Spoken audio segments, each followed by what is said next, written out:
Check. Hello, everybody. Welcome to episode 19 of the Brent Pella Show. This is my podcast that you probably don't listen to, but you do now if you're listening to this. This week's episode was super fun, man. I had my buddy Stevie Emerson over. He's a comedian based out of LA. You might recognize him from some of my videos. We've done a lot of stuff together. And we talk about a lot of stuff, man. We talk about social media, comedy, everything that's going on in the world today. And he's a smart dude. He's a cool dude. He's a funny dude. Follow him on all of his stuff, Stevie_Emerson on Instagram, and type in Stevie Emerson to Facebook and YouTube and check it out. And I hope you enjoy the conversation, man, because I sure did. So here it is, episode 19 with my boy, Stevie Emerson. You like that coffee, dude? It's all right. It's got mushrooms in it, bro. I feel like there's too much of the milk in it. Oh, you're not a big milk guy. No. I usually do black coffee. Yeah, I'm just a bitch. Yeah, so low key. I can't, yeah. No, it's a high key thing. Yeah. I'm a high key bitch. No, I think that coffee is best black. Sure. Like, it's best plain. Like, I drink vodka waters because I just like it. Just yeah. Same with coffee. I'll do like a small coffee. You drink vodka water? Yeah. Just vodka and water? Yeah, anything. On ice? No, just vodka. Well, I mean, yeah, if they serve ice with it. With lime? But you add lime? Sometimes. But I just like the taste of just the pure substance. Like, I don't like adding. Oh, so you're a psycho. Yeah. Oh, so you're Everybody says that, but I think we've just been conditioned to think that you need, that you need chasers and stuff. But that stuff's gross, bro. People always wonder, like, why they feel so terrible in the morning. It's like, dude, you're drinking soda for 4.5 hours with alcohol. That's definitely gross. But I would chase it with something. No carbonation. No, water is perfect. Yeah. And it's all how you drink it too. You're supposed to throw it back and then exhale when you, like, that's how you drink whiskey. You take a sip of whiskey and then you exhale on the way out, and then it doesn't even taste like anything. Okay. Yeah. I remember in college we would chase it with like ketchup. Yeah. Sriracha. You went through that phase, right? Well, I got hazed, yeah. Oh, yeah. Fraternity. Yeah, I mean, I was never in a frat, but all my buddies in college, we just partied hard. Yeah. And one of their friends came up once from like Kentucky, and he got dared to eat a goldfish, like a live goldfish. Yeah. And I was in the other room, and I heard them all like cheering him on. I went in there, and as soon as I walked in the room, I saw this guy rip 3 straight shots and then swallow a live goldfish. Was this in SB? This was in Santa Barbara. Yeah. And I was like, all right, these are my friends. Yeah. I'm not going to do this, but I feel like that's pretty normal for like college behavior. Like, I guess, yeah. I mean, obviously now it sounds absurd, but like it was that IV or what's it called? Yeah. DP. Like, yeah, IV. If I walked in there and saw that, in the prime of my party days, I'd be like, oh. Yeah, it's normal. Yeah. They probably saw the Jonah Hill scene from Wolf of Wall Street. Oh yeah, he did that in Wolf of Wall Street. Yeah. Yeah, but I sometimes I think back to like how much I used to drink in college, and I just can't believe it. Like I'll have 2 glasses of wine in the same night with dinner or something. Yeah. And I'll feel like foggy and lightheaded the next day. Yeah, like dude, it's crazy the physical changes, I think you're also an insanely healthy dude. Like, my brother didn't booze for like probably 7 or 8 years when he was like 24 to 31. Yeah. And then at our family reunion over Christmas break, he had a glass of wine and started yakking. Really? He hasn't drank in 7 years. He's gluten-free. He's vegetarian. He's so healthy. Oh, dude. And you're literally you're just putting poison in your body. Yeah. But if you're so used to it, your body kind of stays in the zone. But yeah, I'm trying to get off the juice right now, bro. Yeah. I'm like, I'm almost a month sober off of alcohol. Nice. But I'm trying to stick with the drugs for now. Yeah. The psychedelics. Yeah. The good ones. I think drugs should be legal and alcohol should be illegal. I think that's... Oh, for sure. It just makes too much money, so it'll never happen. Right. They the alcohol industry like owns the country. It keeps people uptight and it keeps people angry, and like that's what the government wants. That's where the control comes in. No, for real though, bro. They want everyone like sexually frustrated, really tense, on edge, like constantly just like that. If everybody just did shrooms like once or like tried MDMA. All people need to do is everybody just needs to do mushrooms one time and it'll change. I used to have a joke about how if you're running for president, you need to be like on Molly for a week in order to qualify as a presidential candidate. With optimism or like... Huh? Because of optimism or why? Yeah, just because it changes like your consciousness. You know what I mean? Yeah. Like any psychedelic drug, whether or not it's legal and regulated or should be legal and regulated, should be tried by somebody who's gonna like run 400 million people. Yeah. You know? Yeah. I don't know. I think it should be legal too. They're legal in some countries. I forget what it was, like Portugal or Sweden or something had it Psychedelics? decriminalized. Yeah, psychedelics and then everything. What? There's a country. Hey, Jamie, can you pull up that, see what country, I'm serious. Can you see what country? Do you have your phone on you? There's a country that decriminalized literally all drugs, Is including it Amsterdam like or cocaine. Sweden? Amsterdam, actually, you're not allowed to have mushrooms, but they sell truffles at coffee shops. If you ask nicely, some of them do have mushrooms, and they'll give you mushrooms. Have you been to Amsterdam? Yeah. Is it tight? It's awesome. It's one of my favorite places. Dude, it's so beautiful, too. Really? It's gorgeous. It's like Portugal's a country. So Amsterdam is like, I mean, the people are really pretty. Yeah. It just looks like a bunch of Barbies and Kens walking Really? around, like tall, beautiful blonde girls and like dudes that look like you. Looks like here then, bro. Yeah, it does. It kind of looks like Venice. But it's just like really clean. Everybody's super friendly, probably because everybody out there has done mushrooms Or is on them. something, yeah. Yeah, we did. We got the truffles from a coffee shop. I was out there with Morgan, actually. We went, and he had never done anything before. And we took the truffles and we went to this little like acai bowl place in the heart of Amsterdam, and we ate them, and then we got like a smoothie and we hung out for like 30 minutes. And I thought they were going to kick in like mushrooms. Like when you do mushrooms, which I've only done like 2 or 3 times, sometimes it takes a couple hours. You don't know like if you're going to get the full effects or not. You don't know how much you need to take. But so when we did the truffles, we took like a decent amount, and they kicked in within like 25 minutes, bro.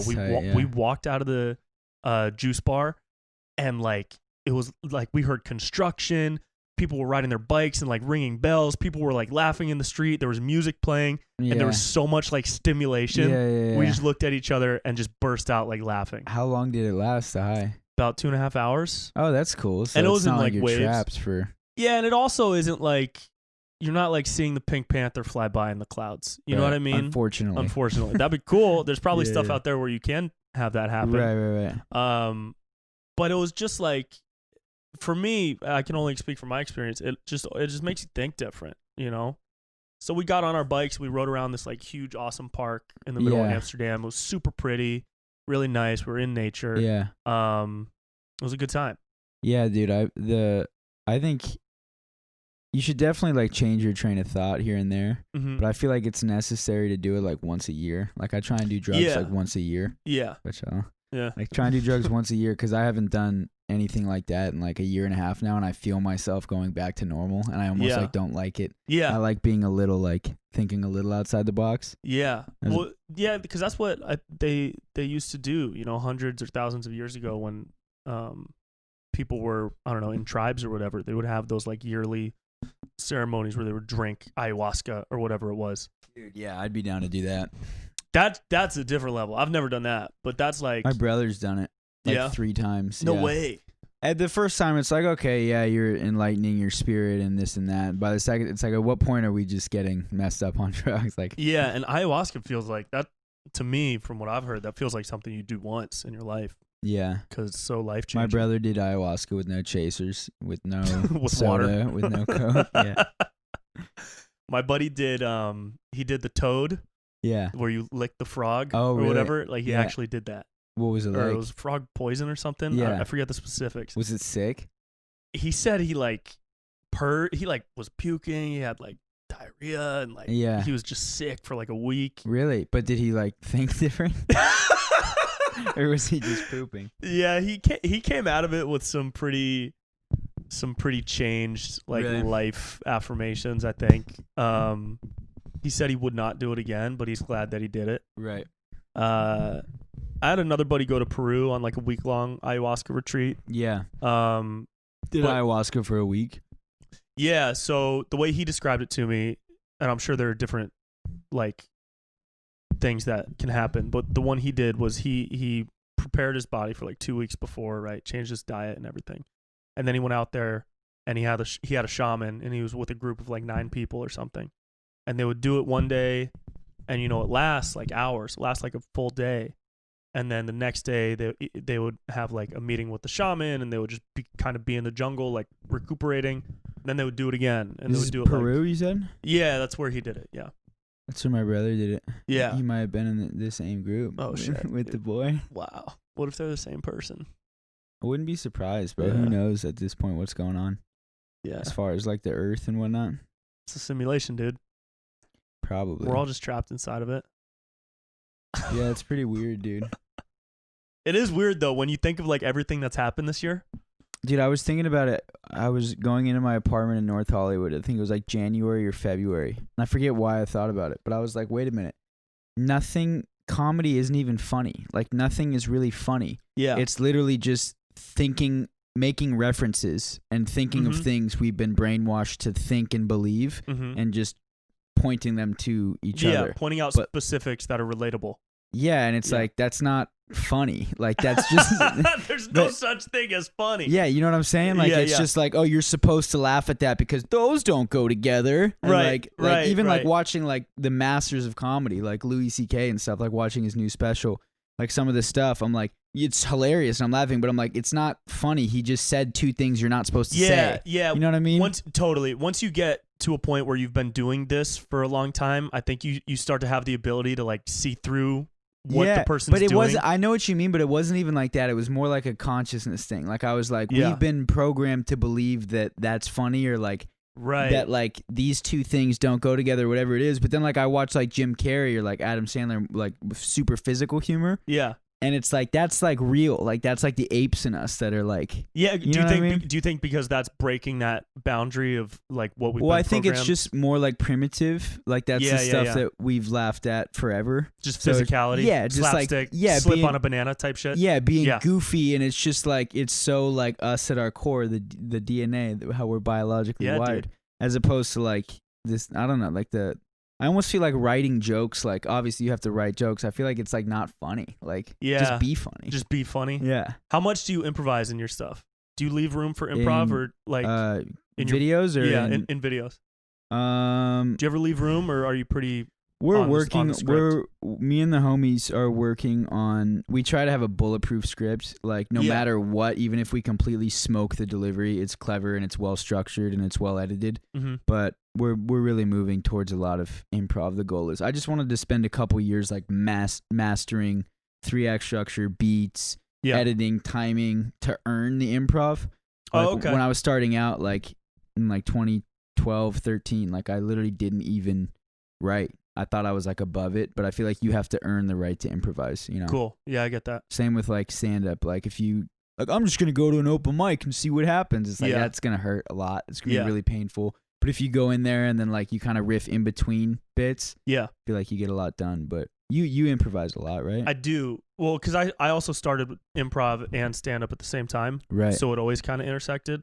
I feel like improv and improvising are so different. Oh, like, yeah, for sure. So like, doing improv is like you're just, there's no scripts. It's a form all unto itself, right? Yeah.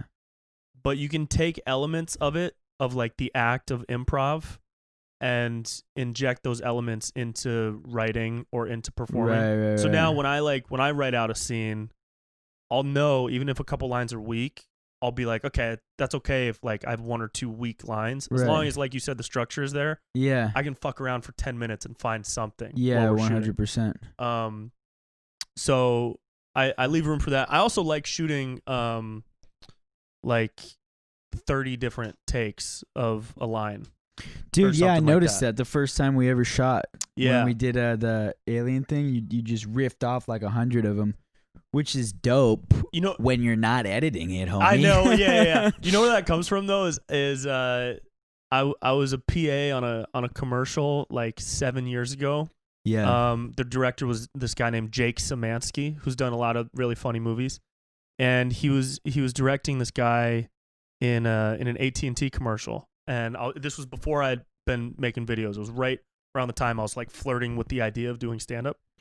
You were having sex with the idea of doing stand-up. I was like turning it on. I was like getting it like horny. Yeah. You know what I mean? Right. And I saw him talking to the lead actor who was on the set, and the lead actor was like delivering the line, and Jake was in the back, no script in hand, throwing stuff at him. That's tight. Just like, all right, now say it like a wolf is attacking. Really? All right, now give me a. Yeah, but what if your daughter went to prison? Yeah. You know, like just throwing bullshit at him. And I was like, dude, this is one line in a 20-second commercial. Yeah. You just gave this guy 47 different options. Right. But I looked around, every single person on the set was like stifling their laughter because it was so funny. That's tight. And it was so in the moment. Yeah. Because the actor had no idea what was coming next. Right. And I just fell in love with that style. And that's something that The Lonely Island does a lot. Like they'll just fuck around with a bunch of different lines.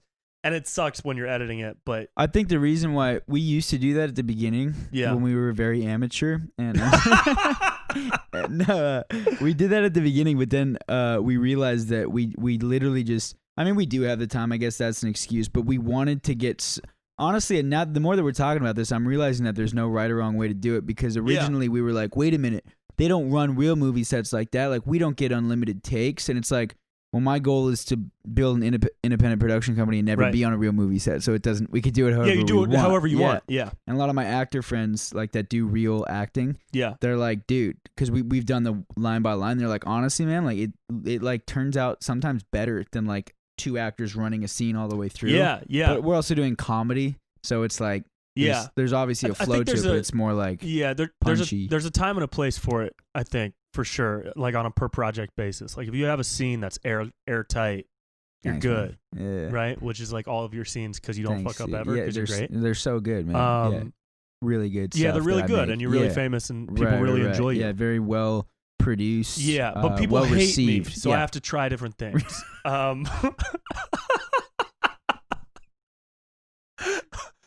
I'm disliked. Bro, I've been laughing about what you said. I told Alex yesterday what you said at In-N-Out, and I don't know if you want to share it. Dude, I I was falling asleep the other night just like laughing. So for everybody listening, I got to just share this because it was that funny, bro.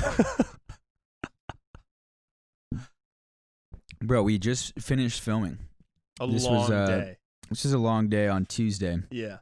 We filmed at some ranch, and then we got In-N-Out after. And it's my first time meeting the homie Danny. Yeah, the guy that was shooting with us. And so I go, he goes, yeah, man, like looks like your followers are like pretty good. I'm like, yeah, dude, like, you know, really been working hard the past couple years. Like, if everything goes according to plan, like with the new stuff we got coming out, I should be at like 1 million followers by the end of the year. And then, you know, by then we'll be able to do bigger projects and stuff. And he goes, nice, right on, man. And then Brent goes, yeah, dude, by the end of the year, I'm going to kill myself. Yeah. With all the hot garbage that I got coming out. It's really gonna. With all the hot garbage I got coming out, I think I'll be dead. Bro, by usually December. I don't laugh at those jokes because like I don't think that kind of humor is funny like at all. Like why would you joke about killing yourself? Right. But it was just maybe it's because we were so punchy and been shooting all day. It was that dude, it was just funny, man. It was funny. That was so funny. Because usually I don't know, because usually people are so optimistic about what they do. And I don't really go dark too much, but when I do, you never do. But when I do, I commit. That's probably why it was so funny, because you never go dark. Right. Your stuff is super like fun and goofy. Breathes air once. Breathes air once. That's coming soon. That will. I think I have to make that. Yeah, bro. Yeah, dude. It's that's too funny, man. We try to stay positive. But what were we just talking about? You're gonna start? Oh, yeah, doing it your own way. Like there's a time and a place for. You can go your own way, dude. You can sing. Thanks, man. You can legit like. My mom's sing, a vocal coach. I took lessons for years. You gotta do a video where you sing, dude. Dude, the goal is to I want to transition into music like mid-30s. Yeah. But I want to take care of comedy first. Mm-hmm. But like, dude, you don't even really have to sing anymore because it's so digitalized. Like, you know, no disrespect, I love their music. Drew Taggart from the Chainsmokers. Sure. Like, he's literally just like, you want to give it a shot? Yeah, I'll try. Yeah, I'll sing. And then he's got a Grammy. Yeah. Yeah. You just have to be able to carry a tune, and then everything else is done with carry melody. Yeah. with like reverb and when you say all that stuff. When you say you're gonna transition to music, you mean like that's just like that's not like a solid plan. That's just like an idea, kind of. It's like gonna happen. Kind of want to. Yeah, I mean, it's not like as March 3rd, 2031. Right. Yeah, but I will do it eventually. Yeah. Cool. DJing, both DJ. The DJing stuff performer? isn't really music. A monkey could do that. Sure. Literally, it's just like producing. I mean, I'll never produce just because I already hate the fact that I spend so much time, and I'm sure you do too, staring at a screen, engineering stuff behind a screen like a failed DJ. Like a failed DJ. Looking like a failed DJ, dude. But I'll have a crew and a team where I'm in the studio playing guitar and doing this and saying, yo, do that, do this. Oh, yeah, you'll Kanye it. Yeah, 100%. Yeah. But like actual like learning Ableton and stuff, like absolutely. No, I got no interest. But the DJ stuff, bro, like I feel like DJ and producer are so wildly two different things, and like nobody uses it correctly. But like two different terms. Yeah, like Calvin Harris is not a DJ. He's a producer. He's an artist. But people say, "Oh, like he's a DJ." It's like, no, he's not. A DJ is more somebody that's pushing like buttons up DJ Khaled is a DJ because he doesn't actually produce. Well, he technically produces it, but like, yeah, someone that pushes buttons. But I feel like a DJ is more like club appearances and stuff. Sure. So like when you have 1 million followers, you could just go to Hakkasan and be like, "I have 1 million followers. Let me DJ." Yeah, and that'll be fun in 2073. That'll be great, dude. And then you just play other people's music and you get credit for it. Right. So like going on stage. Which is a good gig if you can get Bro, that. yeah. Like what if you just went on stage and just said all other people's famous best bits, and then everybody was like, "This guy's the best." That'd be sick. This guy's the best. Yeah. That's funny, dude. That's like, when I think of what DJs do, it seems like the fucking dream job because they literally are just playing hits and people are loving other people's work. That's what blows my mind. Is like it's. Yeah. I mean, I guess like real producers and stuff play their own, but like when you go to a show or a festival, it's like that you didn't do that. You just dude, I read this article about a year ago about this social experiment where they had a girl play. They wanted to see if they could make her into like a famous DJ. Yeah. So they made all these mixes of other people's music and they just had her like play house parties and shit. Yeah. And her social media following shot up. She started getting booked everywhere. Yeah. And all she had to do was show up and just like hit play on these hour or 2 hour long mixes that the social researchers were like creating for her. Yeah. And it like totally worked.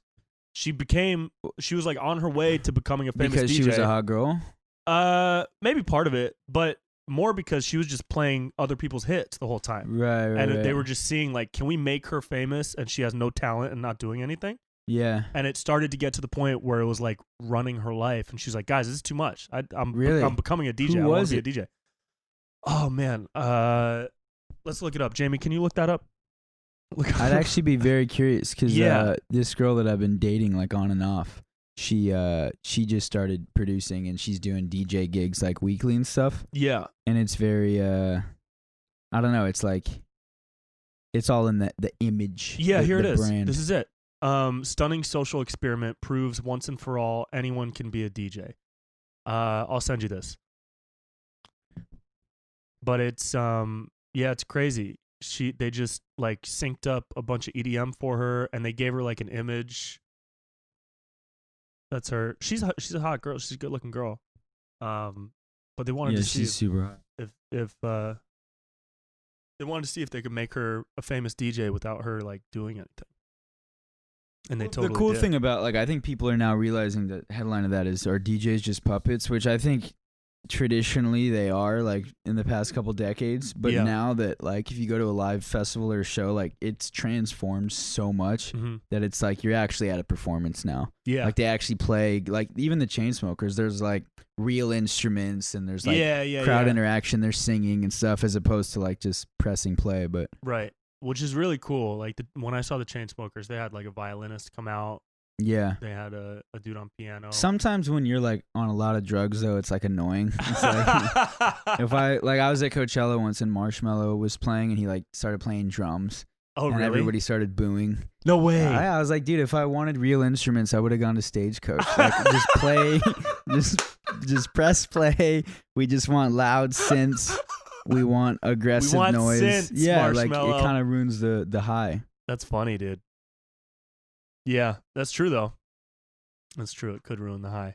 But yeah, dude, do you do music at all? Like, because your boy does, right? Yeah, he sings. He's a really good singer, and he writes like hilarious comedy songs. The only music I've ever done has been like parody and impression music. Yeah, you do a ton of those rap videos. Yeah, right? and those are fun because I really like rapping. And I feel like, I mean, I'm probably better than most mumble rappers right now. You know what I mean? Just because I can like, which is not a good thing. You want to be really bad. Good. Yeah, and then right. You want to be able to not make sense. But that stuff's fun. I don't think I would ever pursue like putting out a mixtape of rap music.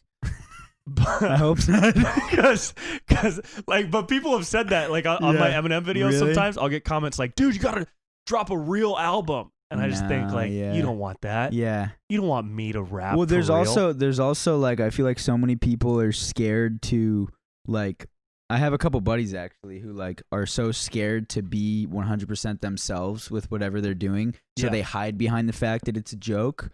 Whereas like if you like went balls deep with music and put out a rap album, it's like it better be good. But like you can kind of hide behind the fact that it's like comedy and it's a joke. You know what I mean? Yeah. Like oh, I'm not really trying, it's just for fun type of thing. But like if I really went balls deep with like an album and like was serious, I would want to spend like a couple years on it and stuff. Oh, for sure. Like, make easily. it good. Yeah. And like some of the impression raps that I've done, I try to sneak in some bars. Some bombs. I tried to, like the Eminem one, a couple of the Eminem ones. Yeah. In the Eminem This Is Christmas one. Yeah. Like there's a couple bars in that. I think. Which is cool. Yeah, that's but sick. I could never. But it looks effortless though. Like I wasn't Thanks, up all bro. night writing that. Right. Yeah. And I definitely. Dude, I hate when people do that though, when they're like too scared to be passionate about something or like be good about. Like I got a buddy who started a company in college, and it like did pretty well, but he was like. Oh, it's just kind of like, it's just like a joke. Like, I just kind of did it as a side hustle thing, like this and that. Yeah. I was like, no, dude, like, wear it, bro. Shit. Yeah, like, wear it, be the man. And then I got friends that do music that, like, try and play it off as a joke. Mm-hmm. And it's like unattractive, you know? It's like, dude, like, wear it. Like, that's what, like, your videos are so bad. And you still they are, But I own it, but dude. like, me and Alex were actually talking about that, bro. Like, no matter what stage you're at, like, take that as serious as possible. And, like, I don't know. I think it's so respectable and like admirable when people just like really, really, really, really own it and like because you can tell when they don't. You can tell when somebody half-asses something or just like phones it in. Whether it's a video or you're on stage, or some music with like empty words as lyrics, you know, you can tell, and that's not what we want to be doing. Yeah, we want people to know that we take it seriously. I like taking it like too serious, like like making it like over the top serious. But dude, I actually heard an interesting quote the other day that I'm trying to work on right now. Like, oh, I'm a perfectionist. Like that's why I was so laid back at that shoot on Tuesday, because like I'm really trying to work on like not caring so much, which is a bad thing. But like, well, you gotta have a mix, right? You gotta be somewhere in between passion and not giving a fuck. There's like a weird mixture of that. I completely agree. I feel like the past couple of years I've just been so like it needs to be cinema and crisp and this and that, which is awesome. And I've got that. If we want to do it at any point, I could turn it on. But like it almost like I heard a quote. It was like people say, "Oh, I'm a perfectionist." It's like, no, you're just living in fear. Like you're anxious. You're scared of failing, so you're being over controlling. Exactly. That's why like it was almost freeing the other day. Just like, yo, turn on the camera, and if we get it, we get it. If not, we don't. Yeah, you got to kind of walk in, I think, with that type of mentality. Because if you walk in with like a militant mentality, which is how I've been the past couple of years, but I've been there on stuff too. Yeah, especially my early stuff, and I look back on that, and I'm like, yeah, this looks great, but it's not very funny. Dude, and it doesn't look like that's I'm what having it fun. is, bro. That's what I admire about so many people that they focus on the comedy before they focus on the filmmaking, and I've been focusing on the filmmaking before the comedy. That's what I'm like at the tail end of that flip. Of that switch. So now, and I've felt the past year, dude, I felt like so comfortable. Yeah. Just walking into a shoot, being like, okay, I got the script, I got some lines. Yeah. I know what I want, but you know what? We're gonna leave it open to whatever happens. And I feel like you are so good at improv and stuff that if you don't have that like 5-10 minutes of like what's going on, it's not a Brent Pella shoot. Right. You know what I mean? Yeah. If you're not scared by the end of the take. Right. It's not a Brent Pella shoot. Yeah, everyone listening, Brent, God. Like whenever we're doing one of his vids, he likes you to be in like pain before he'll cut. Yeah. I could be like, all right, bro, shake the protein thing. Okay, go. Now shake it hard. Shake it this. Shake and it faster. dude, it's like 30 seconds. I'm like, dude, like this is literally a power thing at this point. Like this isn't even about like you got the shot. Like you're just doing this. But I'm in charge. Yeah. So you will do what I say. This is you demonstrating power over me. Like, I'm happy to help, but my arm hurts, bro. No, dude, it's for the art, bro. No, it It's is. for the It art, is bro, fun trust. though. There's something really like fun about like taking it there. Like That's what I like love. getting hurt Yeah, or my- like taking my, chances. Yeah, my favorite element to all the stuff that we do is trying to find that extreme and seeing what lives there, because there's something that lives in those extreme moments. There's some type of emotion that lives there that's so rare to see that if you can capture it, people will like go nuts. They'll they'll really enjoy watching it. Yeah. And sometimes it takes pain.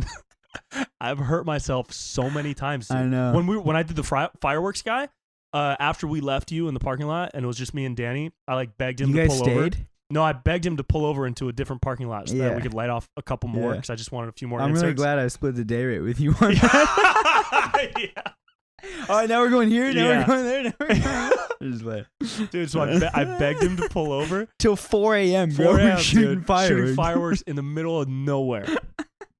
And dude, I begged him to pull over. He pulls over. I start lighting him off, and one like is like I'm like going crazy in the background, like jumping up and down because that character's so insane. That's so funny, bro. And one of them, it didn't go off, so I walked toward it, and then it started going off. yeah. And I like jumped up, and I was like going nuts, and I almost fucking rolled my ankle, dude. I was Really? so close to doing it, Yeah. and I just thought, damn, I'm not gonna commit to the fireworks guy character. But hard if you enough to did, break my if you ankle. did though, it probably would have captured some magic. It like probably would've the gone shot of the viral. horse. Yeah. Like when the horse. Oh yeah, went, yeah, That'll be yeah. gold. That's Yeah. what Jim Carrey says. He's like, you got to suffer for comedy, or it's not comedy. Yeah, you really do. It's got to dude. hurt a little It's bit. gotta hurt a little bit. That's why I put you in pain every time you're in my videos. Yeah, I feel that. But I just think it's fun to go to those extremes. Like when I was at UCB and Groundlings doing the sketch programs, the note would always be like, that's too far. You're going too far. No such thing. And I was like, nah, dude. Yeah. I'm not going too far. We're You're not warming going far up. enough. Dude. Yeah. No, I completely agree. There is a line though, There's as a line far for as sure. not too far, but I guess too big. That was Yeah. always my problem. Like my first like year or two, I would always just be too big. Like, Yeah. when we're doing like a sketch, but sometimes being toned back is funny. It's better, I think, to have the ability to go too and far. not do it. Yeah, rather Yeah. than like not have the ability to go far enough. I You completely know what I agree. mean? And you're really good at that, like with Thanks, your brother. physicality and shit. Dude, I try to like keep it as completely toned back as possible Yeah. so that when I can go, it hits harder. Yeah, Like that's great. in a Jim Carrey movie, he's not going absolutely berserk 100% of it. It's like 70% of it. Right. But 30% of it, he's a really toned back, good, like really good Yeah. actor.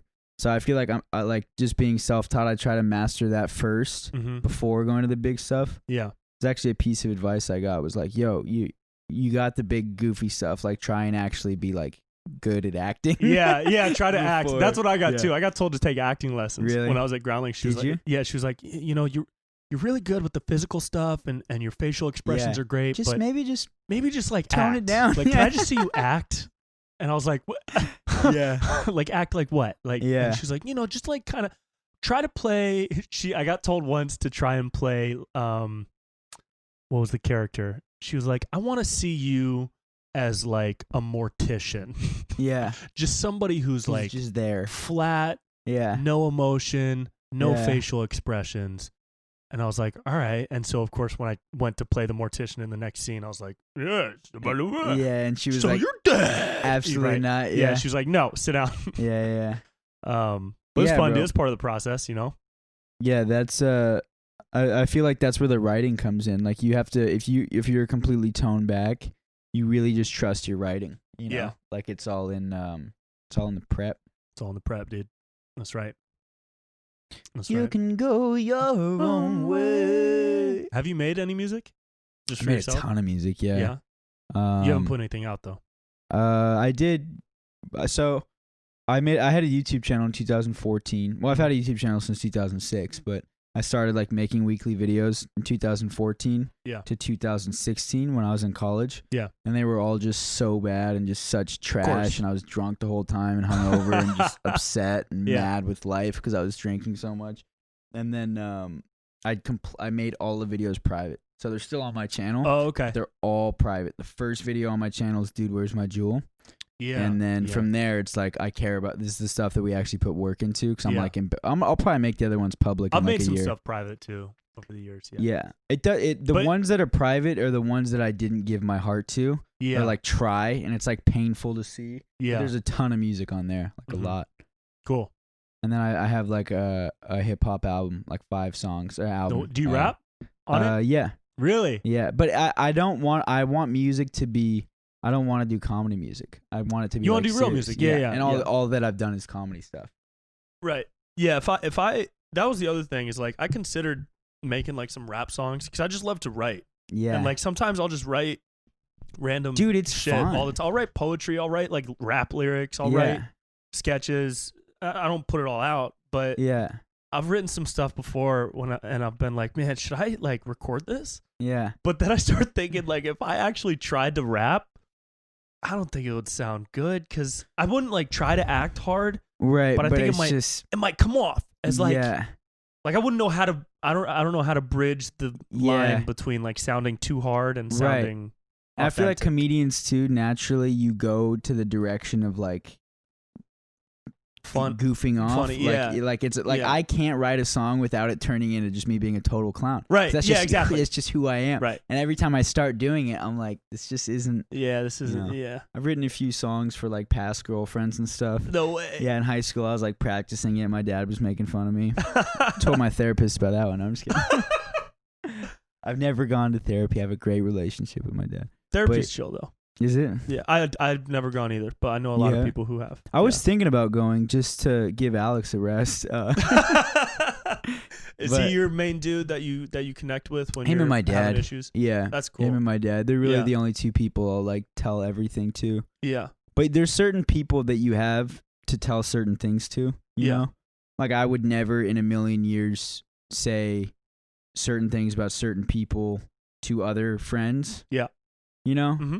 But like I'd say it to my dad because he has no horse in that race. You know, it's like this that's is like my me. dad. That's like me with my mom. Yeah, is I can talk to her about anything. She's not gonna give you like a biased opinion. Yeah, it's like she's you know she has nothing to do with it. Yeah. So I talk a lot of bad stuff about the homies and my dad. Cool. We went golfing yesterday. Tight. And we talked a lot of bad stuff about Alex. You. Cool. Yeah. Your dad hates me. Tyler. No, my dad he's not a fan. No, I love your dad, dude. No, my dad's boys with all of the homies, bro.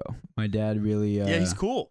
Yeah, he's a community college professor, so he's around young people. Right. You know, 5 days a week. You know, my mom is a college professor. Oh, so that's it's sick. The same. Yeah. Yeah. So she gets it. Yeah, I feel like there's something about like being around young people, like early 20s, whatever it is, that really like, I don't know, it keeps them young. You know? As cheesy as that sounds. Yeah, it helps you relate more to, you know, what's trend or what's going on. Also, my sister's 18 or 19. Mm-hmm. She just turned 19. Yeah. So, and she's been living at home for half the year because everything shut down.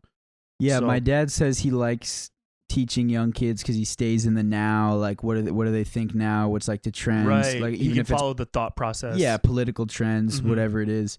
But he's like, dude, there's gonna get to an age where I'm just gonna clock out. Like, there gets to an age where you're like, I can't. Like my grandpa got to that age probably, I don't know, 10, 15 years ago where it's like, I can't keep up. I think when the phones came out, my grandpa was like, I can't.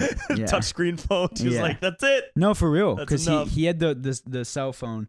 And then like 2009, 2010, when they started getting more advanced, he was just like, you guys are on them all the time. I don't get it. I don't understand.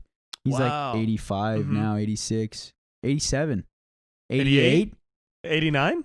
He's 87 now. But no, I'm serious, bro. Yeah. There gets to an age where you just clock out, you know? I feel like Trump and Biden are at that age. Oh, dude, 100%. It's like, dude, it's okay. You guys lived a great life. You guys did great stuff. Probably some really bad stuff too, but you lived it, and now you just need to go away. Clock out. It's cool. It's your time, and dude. I don't think there's anything wrong with that. You know? Like relationships, for example. I don't think that every relationship has to last an extremely long time, you know? Me neither, yeah. Like, breakups are good. There's a shelf life, you know? Same with, like, you know, the presidential candidates. Like, right. you did a great job. You guys don't need to be the epicenter of the country. It's time to pass it along. Right. You know? And you really do hit an age where it's like you should just take the rest of your life to reflect and do fun shit that you can do when you're old. You don't need to be working after you're 70. Yeah. That sounds wild. But a lot of people find so much joy. Like, my dad always says he's never gonna retire. Like, you find so much joy in it. Maybe just specifically in politics. Maybe just specifically you should not be in politics. Yeah, because you control 70. other people's lives that way. Yeah, how do we relate to Biden? You know what I mean? How is Trump gonna relate to people in their 20s? How do you know? You can't. Well, I don't even think they try because the younger voter turnout is so bad. They just target, like, you know, the other uneducated parts of the country, right? Where they can just kind of. Yeah, I think there should be an age limit in politics for sure. You think so? Yeah, for sure. I think 60. 60? I think once you hit 60, 60's pretty young. I'd say like 70. I don't know. Dude, 60's like your prime as a man. Like, you ever heard the silverback gorilla or the silver-hair gorilla? Like 50 was it? Is it 60? Maybe like 15. I don't know. 15 or 50. 15 or 50. No, have you heard the silver-hair gorilla or whatever that is? No. Well, I don't know it. Some Uber driver told me it once. But basically, it's like your people respect you the most when you're 60. Your hair starts turning gray.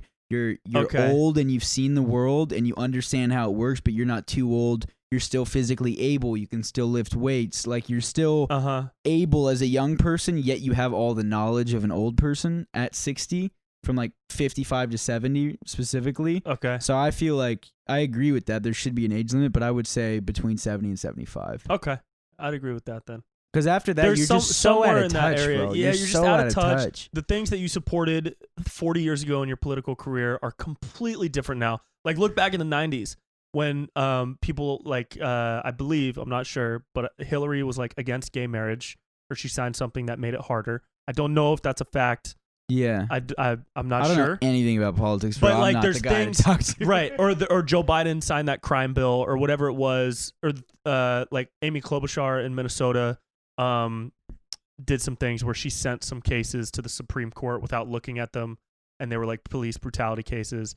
And there's all these things that happened in like the 90s that if those things happened today, all these politicians would be the complete opposite. So it's almost like you have to flip your views and evolve. You don't think that people can grow with them though? No, I do think that, but I think that once you hit that age that we're talking about, like 70 or something, it's like, why are you even still fighting for this? Let other people in.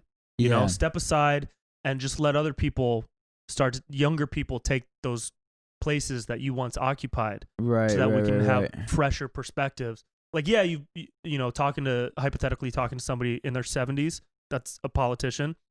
I would say, like, thank you for 40 to 50 years of dedicated service. It's time to step aside and let somebody in that's in their 30s. I think 60 is just too young though, because like you think about what makes like a great 70s then, what makes a great basketball coach. Like Greg Popovich is getting up there, but like I mean, he's still evolving with the game and stuff, and he's like still sharp and whatnot. You know? I don't know. I feel like I definitely agree with that, but I think there's like levels to it. But I think specifically the reason why this is even a conversation is because of the two candidates right now. Yeah, for sure. Where it's like this is. Well, it's just absurd that these are our two candidates. Yeah, I honestly think that the person that should, again, I know nothing about politics, bro. Like literally, like less than nothing. Listen, I'm not the dude. I'm a fucking idiot. No, for real, bro. I don't know anything about that stuff. Yeah, I don't even attempt to. I mean, obviously, I know like what's good in certain aspects, and I know the general idea of things, but I couldn't tell you like the specifics. But I feel like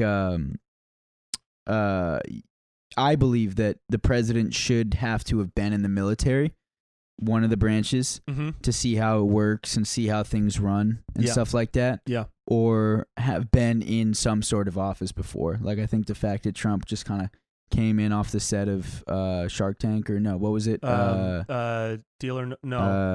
Rock of Love. Rock of Love. Love Island. Yeah, he just walked in off Love Island. Yeah. The Tila Tequila, Rock of Love, whatever it was. The fact that he just walked in is like, I don't know. I think there should be a couple requirements. There's only like one, right? 35. That's and it. Born in America. Oh, yeah. And like not, actually, I don't know if there's any mental requirements. Oh, maybe you can't have been convicted of a felony, something like that. Yeah. I don't know, but George Bush got arrested. He has a DUI. Really? Yeah. W or? Yeah, the most recent one. Yeah. He had a DUI on his record, and I think he got caught with cocaine or something. And I know Obama did blow. Really? Yeah. Probably not like a lot, but I think he like admitted to it once that he did. He tried it in college. Really? Yeah. So that's pretty cool. It's pretty dope. So yeah, I don't but know, yeah, dude. there aren't major requirements for it. I think that's what like coronavirus is like. It's almost exposing us that like we're all equals, and like I feel like famous people aren't really that famous anymore, and right. like because everybody just sees the behind the scenes. Like I see what you're doing on Instagram, and like, dude, I watched the clip. I love Seth MacFarlane. That dude is a god. Yeah. And I watched him on Fallon. I probably watched 30 seconds of it. I probably watched 30 seconds of Seth MacFarlane on Fallon today, and they're both like in their hotel rooms, like quarantined, like, you know, talking on like a webcam. Yeah. And like you're like, dude, these guys are like, they're not like, because usually it's like, and now welcome to the show. And there's an audience, and there's beautiful makeup, and there's lights, and there's this. It's production, like showbiz. Yeah. And now it's like, it's kind of like sad. Like this is like they look like dudes. They just look like dudes. Yeah. And I don't know. I feel like that's kind of it's like breaking down the wall that separates, you know, the viewer from the performance. Yeah, and I think that like more political candidates should be like that. You know, it should just be like, look, dude, I did this or I did that, or like this is who I am. There's like this weird like almost like when a comedian is like starting out and they have to like put on like they're like trying to like talk a certain. So then I did it. Like, right. They're trying to be a comedian. Yeah, they're like these. That's why like when I listen to politicians, I'm like, you're so full of like just talk. Yeah, just talk. That's like, why when all the shit was starting to happen, I was like furious watching the stuff that Eric Garcetti, the mayor of LA, was saying, or Gavin Newsom, the way that they were reacting. It was like watching robots, dude. Dude, yeah. I couldn't believe it. They were like sending out tweets. And then screenshot, like the tweet would say, "We are with all Angelinos during this trying time, period. Yeah. We will beat this virus together, period. Stay safe, stay at home, period." As a tweet. And then screenshotting the tweet and then posting that on Instagram. And I was like, bro, you're not connecting with the people that you literally lead at all. Yeah. You're showing no emotion. You're staying completely neutral. Yeah. You're trying to ride some like weird invisible fucking politic line. And it got me heated, dude. Dude, yeah, I think it's a thing of the past because like now everything's open 24/7. Well, not now, but like as far as like phones and stuff, like all my homies that work 9 to 5s, like they're like, dude, I get home and I still answer emails and I still am on the phone. Yeah. And I still have to get back to my boss. I still have to get back to group chats and stuff. Whereas like back in the day, it's like everything is so like this is the business and this is that. But now like it's all kind of like melted together almost, that there's no like, the only thing that's kind of annoying is like the opposite of that, where like some of like newer apps or like they send like push notifications. Yeah. You have Cameo? Yeah. I turn all those notifications off though. Cameo's like, you have one request, make someone's day, it's lit. Like, you know, like, so it's like, all right, like, okay, you're pandering. I get totally pandering. That's what it is. Yeah. Like, but Cameo is a great app in the sense that they give you like a personal assistant. You can talk to anybody. You talk to a real person on the fly like that. Yeah. But yeah, dude, I feel like it's a thing of the past to be very like structured and like methodical and mechanical. Yeah, almost like when you listen, respond. Like, yeah. That's why all these dudes are gonna get voted out. You know, and people like them are not going to be in office anymore 10, 20 years down the road, because people are going to want. That's why Trump got voted in, is because he was so different. But even now he sounds like a robot. But now he sounds like a robot. Yeah. He's just terrible. But at the top, it was tight. At the top, it was tight. Yeah, watching him was just like, whoa. Yeah, I was like, I do not want this guy to be president, but if he is, it's going to be really entertaining. It's going to be funny, yeah. Do you think he's going to win re-election? I think it's entirely possible that he wins re-election. Yeah. I think it's very possible. So yes or no? Obviously, it's possible. That's the Rogan line. It's entirely no, possible. I know. I think, yeah, he probably will. Yeah, same. Because it's just so, yeah. like, people are so bummed that Biden is the Well, I Democratic think it candidate. depends who Biden's VP is going to be too. It's going to be a woman of color. You think so? Yeah, I think he committed to that. Really? Yeah, he's vetting people like Kamala Harris, Stacey Abrams, and a couple others. Queen Latifah. Queen Latifah. Whoopi Goldberg. Queen Latifah, Lisa Leslie. Lisa Leslie, dude. Oh, bro. So I don't know. He's just I mean Andrew Yang was like a normal dude. Yeah, that was he a was great tight, businessman. bro. Had some He cool was ideas, tight. and like he could have been really competitive. Yeah. Even like Bernie, when he talked, like I loved Bernie, but he still sounded too much like a politician. You know? Yeah, for sure. Certain Yeah, things. the thing about Bernie though is that he's never changed. Like he's never had no one of new those friends, flip-flop dog. moments. Right. Yeah, he's just held up middle fingers to everybody as soon as he walks in. Dude, I was actually Googling it yesterday because I don't know anything about politics or anything about a lot of things. But I was like, what president hasn't won re-election? It's only happened like 4 once or 5 times. Yeah. In The last one was since Bush's the dad, I Declaration think, of right? Independence. Yeah. Freedom. Just the Declaration of Independence. Since the country was founded. You know what I mean? Since the Boston Tea Party. Yeah, since the caveman days, bro. It's like a thing. Yeah, it's very rare. Yeah, George Bush's dad. He was voted out. Lyndon B. Johnson, because he took over after what's-his-face died. Somebody died, yeah. Kennedy, I believe. Oh, right. And then Nixon had to resign. Nixon resigned. And then Clinton was like, stepped out. No, Clinton. No, he didn't step out. He stayed in office. It was, yeah, he stayed. But it was only like those three as like modern, whatever. Yeah. And then like Back 100 or 200 years ago where it was like a thing. But yeah, so I think he's going to win with flying colors. But it's like the thing, it's like if you're going to Vegas with the homies, you don't want to like, and you're going for March Madness, like don't show anyone your bracket. Like, right. Because at the beginning you're like, yeah, this and that. And then the second that, you know, your 3-team loses to the SMBC Golden Retrievers or whatever it was, Virginia lost to 16. How wild was that, dude? Yeah. That was insane. Yeah, that was tight. We were in Vegas for that. That was no way. Yeah, because my birthday falls on Selection Sunday. What is it? March 16th. Oh, nice. So like once every 2 or 3 years, it falls on the date. That's so Or fun. it's like the first day of the games. Yeah. And so we went to Vegas like 2 years ago, and we were planning on like partying and like going to the DJ sets and going to all the clubs and strip clubs, and bro, we ended up doing sports betting nonstop the whole weekend. Addicting, bro. It's so addicting. And like me and all my boys love basketball, so it wasn't even like we were missing out on anything. We were just eating food and getting drunk at the bar, screaming about games, high-fiving all these rednecks from Oklahoma and just like people that were walking around. It was fun, dude. March That's Madness so is fun, man. Yeah, that's what's dangerous about gambling, man. Is it's like because it's already such a high watching a game that you love. Yeah, like basketball, dude. I could watch basketball all day. I don't care who's on. If it's like the high school championship, I'll watch it. Like, I love watching hoops. I know you feel the same way. Then you add the high of gambling and winning money nuts, and trading money like it doesn't exist. Yeah, it's like you're doing psychedelic drugs, bro. It's insane. I had a gambling problem when I lived in Vegas. I haven't gambled since. Yeah, no way. Dude, my dorm room was literally a 4-minute walk from the casinos. So, like, I would always just like walk over and place a bet, and like I would always place like halftime bets with the Warriors, stuff like that. Just in college, just randomly. Yeah, and you don't make money in college. I was a lifeguard at Caesar's Palace Pool. So like right when it was tight. No way. Yeah, my first year at UNLV, and then like right when they would give us the paycheck, I would mobile deposit and then just go to the Caesars Sportsbook and bet it. Drop it. Yeah.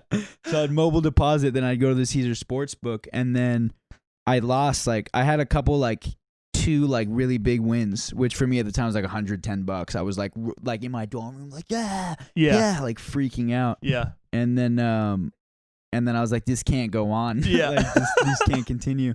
So I think I gambled like a year or 2 after that, and then since then I don't gamble, bro. It's not. Yeah. I work too hard for my money, bro. Like when I see that money on the table and I know how much blood, sweat, and tears went into these stupid videos, I'm like, you guys aren't taking it. You're not taking that. Yeah. Whenever I've gone gambling, I give myself like a hard limit. Like, all right, I'm not going to lose more than $100. Whatever you got to tell yourself, man. Right. Dude, that's what I had. That's what I do with booze. I had to. Yeah. Yeah, like I went to Vegas. The most I've ever lost in Vegas is like $200, something like that. But I brought 200 to lose. Yeah. Yeah. But then, there's times like I went for my birthday a different year, just me and my buddy, and he's like he's like a spiritual guy. He's really into like New Ageism, and we went, and he was like, he's also an avid gambler. Like he's also a douchebag. He won 90 grand in one tight. Day. That's awesome. But he's lost, like quadruple that hundreds before. of thousands, yeah. Yeah. So we went out and this was during one of his low periods. So we both had like $30. And he was like, dude, let's just place one bet. Let's each put $5 on like the number 16 because your birthday is on the 16th. As soon as we walked in. That and is it was roulette. Black? I believe roulette is black. No. I mean 16. 16 is 16 black? may be black. Yeah. And we put we each put 5 on 16. Fucking hit 16. No way. Yeah. Was and it so 33 we won like to 1? $400 or $350 or whatever. That's insane. Yeah. And we were like, fuck, should we do it again? Yeah. And so we each put down like 40 on a different number, lost it immediately and walked away. That's fun though, bro. It is fun. Winning is fun when you're gambling, but it's dangerous. I think the high of like how you said, like, oh, I brought $100 to lose. It's like, oh, I'm only going out for one drink, and then it's like, right. It's so fun. Right. I think the reason why gambling is so addictive is because like I haven't really thought about this, so it's gonna sound really bad when I say this, but like we have this idea of like currency and like you work hard for it and this is what you're supposed to do with it. You take it, you put it in the bank, you watch it grow over time. This and that. Yeah. It's like you're just being a total jerk off with it. And then when it hits, it's like I'm not supposed to have this money. Yeah. Like I'm completely devaluing. It's like you got away with something. Yeah. It's like I'm devaluing hard work. I'm devaluing the honest dollar, like the work that goes into an honest dollar. Like I'm just completely I'm getting away with something. I think that's why it's so addictive. Yeah, totally. It's like you're getting away with a crime. Yeah. Dude, what was it like being a lifeguard at Caesars? It was cool, man. It was a really good job for a 19-year-old. It was yeah, I mean, it was a joke. Like, it was, I didn't actually do anything, but Did you ever get, like, hit on by just, like, groups of girls that were walking through?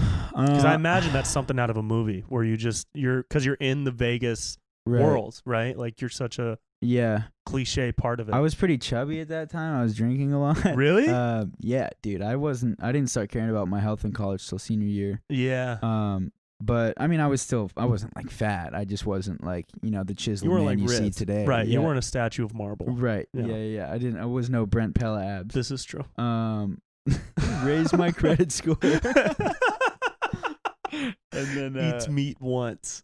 Bro, that's good.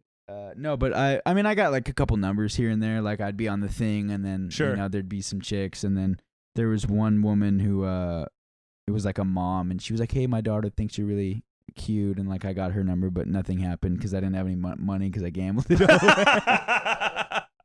But it was fun, man. There was a topless pool, but you had to be 21 to lifeguard that one. Trash. Damn. And then it was like babysitting, bro. Yeah. Because Caesar's Palace is a pretty laid back pool. Yeah, and aren't the pools like 3 feet deep?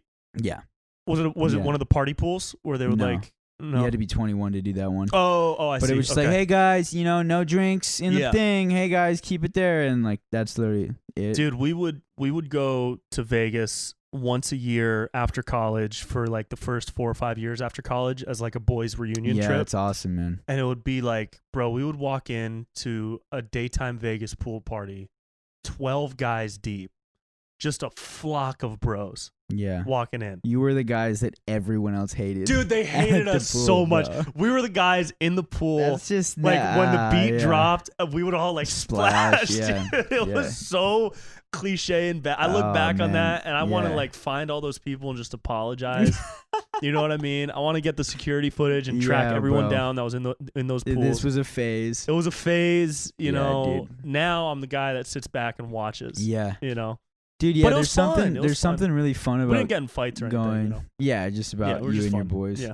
There's something about going we didn't get in fights. we didn't. There's something about just being with your boys that's like so liberating, but also like so bad at the same time. Mm-hmm. Like I was actually just talking to Alex about this. Like I really don't make that. I only make poor decisions when there's too much testosterone in the room. Yeah. Like when it's like, like me and like 3 of my buddies from college or like, whatever it is, like a pregame or whatever it is. And there's like shrooms on the table or like drugs on the table. It's like you don't even, you just like, we're doing it. Like, yeah. Because there's so much masculine testosterone energy, you don't even like give yourself time to like think about it. You know?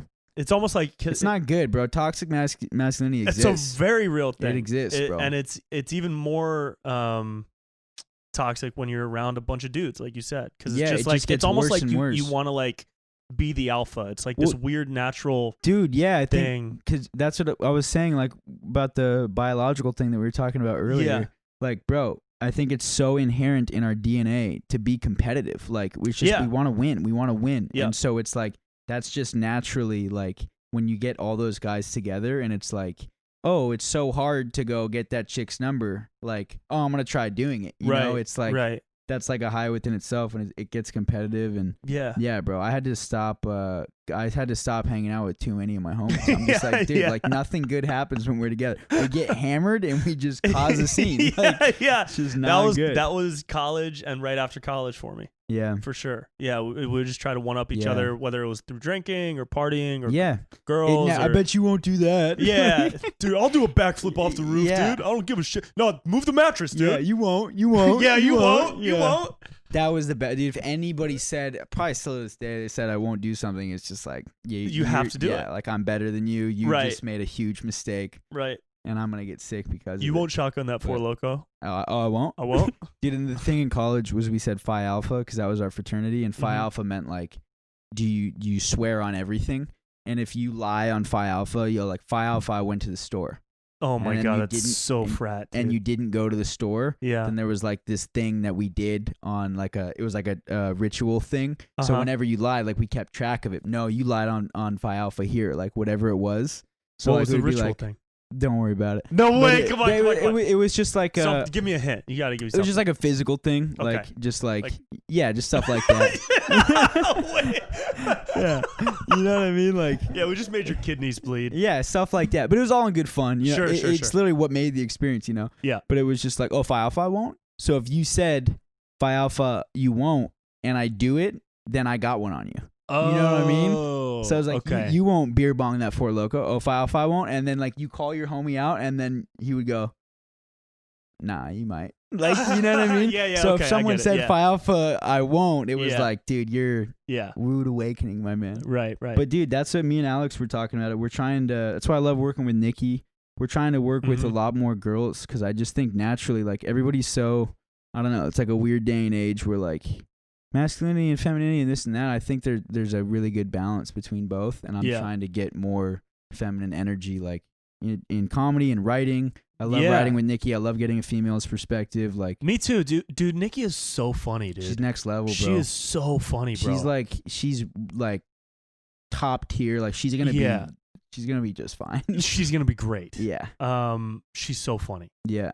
I was stoked that you brought her into my life because I had been looking for like more women to work with. Because you need it. You need that feminine energy. Yeah, you don't want to just be a bunch of white bros in every video. You know what I mean? Yeah, dude. That's where I'm trying to move away from, but it's so hard. Yeah, it's really hard because that stuff really hits a lot, and it is really popular. Yeah. And honestly, there's a huge audience for videos that have a bunch of bros in them, and it's really fun to do. Yeah. But you want to diversify it and show that you can do different stuff. Yeah, 100%. So yeah, I have a short list of people that I like to work with. Yeah. Guys and girls, and Nikki's at the top of that list. Yeah, bro, she's so legit, man. She's great. So dope. Mm-hmm. Nikki's also, but me and Alex always say we're like, bro, she's also like not a chick, dude. She's like a dude. She's like a dude. Like she's like, like I forget what we were doing. We were all at her house once filming. I think we were shooting that Shark Tank parody, and we were all like making jokes, talking about this, talking about that, like farting or something, and it was just like.